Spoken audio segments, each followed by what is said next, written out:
3, 2, 1. The appellant, being the exporter of the aforesaid consignment, claimed for exemption on the ground that the purchase was exempted under Section 5(3) of the CST Act. The said claim for exemption was also found to be genuine by the assessing authority and was allowed in full. The appellant also made a claim for refund of tax collected from them by the seller at the time of purchase of tea.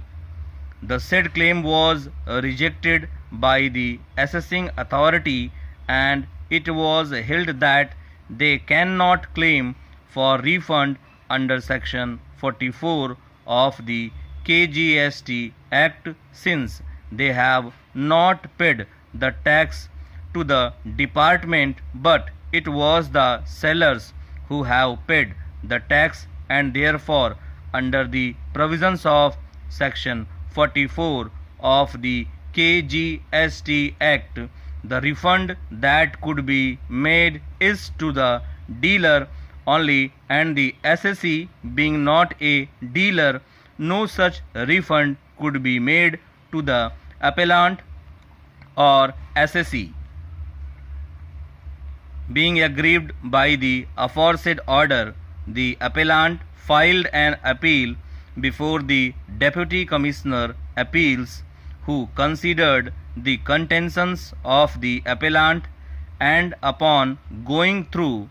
the records found that there is an observation recorded by the assessing authority that the export sale is pursuant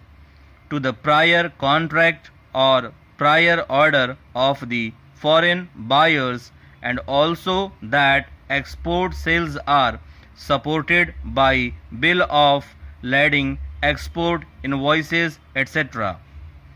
The appellate authority recorded the finding that the claim of exemption under Section 5(3) of the CST Act is envisaged for the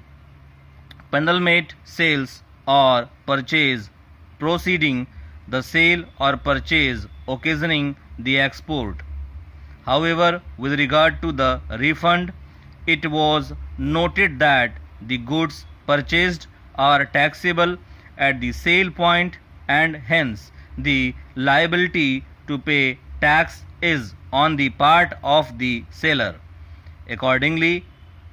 it was for the seller to prove that the sales are effected to an exporter